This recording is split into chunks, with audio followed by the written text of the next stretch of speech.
Does fused spine have an impact on hip replacement. अगर आपका hip replacement हो रहा है और आपकी फ्यूज्ड स्पाइन है, चाहे वो आपकी स्पाइन सर्जरी की वजह से स्क्रू डाल के करी गई हो, जिसको जो है टी-लिफ सर्जरी बोलते हैं, फ्यूजन सर्जरी बोलते हैं, या फिर आपकी एंकाइलोजिंग स्पॉन्डिलाइटिस की वजह से या चोट की वजह से फ्यूज स्पाइन, तो बहुत इंपॉर्टेंट है।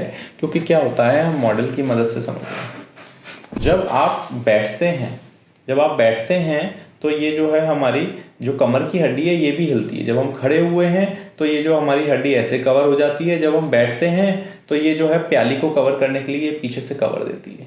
अगर ये चीज़ जो है बड़ी इंपॉर्टेंट है, ये स्पाइन की मोबिलिटी पर डिपेंड करता है। अगर किसी की स्पाइन पूरी तरह फ्यूज़ हो जा रही है, पेल्विस से फ्यूजन हो गया है उसका, तो सिर्फ ये मूव करेगा और प्याली मूव नहीं करेगी। और अगर ऐसा होगा तो एक पॉइंट पे आके डिसलोकेट हो जाएगा। तो जब इन लोगों का हम सर्जरी करते हैं तो बहुत इंपॉर्टेंट चीज़ हम करते हैं जिसको बोलते हैं एंटीवर्जन कंट्रोल। एंटीवर्जन कंट्रोल क्या होता है कि ये जो हम प्याली लगा रहे हैं ये पेशेंट्स की एंगल को थोड़ा सा, एंकाइलोजिंग वाले स्पेशल पेशेंट्स में या फिर जिनकी स्पाइन की सर्जरी हो गई है उसमें इसका ध्यान दिया जाता है।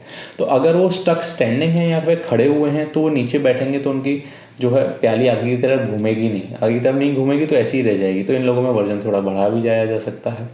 अगर इन लोगों की स्टक सिटिंग पोजीशन है, यानी कि ऑलरेडी वर्जन जो है इनका आगे की तरफ घूमी हुई है पेल्विस, और जब खड़े होंगे तो फिर पैर तो नहीं आ जाएगा, तो इन लोगों में वर्जन थोड़ा सा कम करा जाता है। इस तरीके की चीज़ें करी जाती हैं स्टक सिटिंग या स्टक स्टैंडिंग में, जो बहुत इंपॉर्टेंट है ऐसे पेशेंट्स में करे जाना। At centre for hip surgeries हम इन चीज़ों का बहुत ध्यान रखते हैं हमारे पेशेंट्स का। रोबोटिक सर्जरीज भी करते हैं, डार्ट टेक्निक्स भी करते हैं।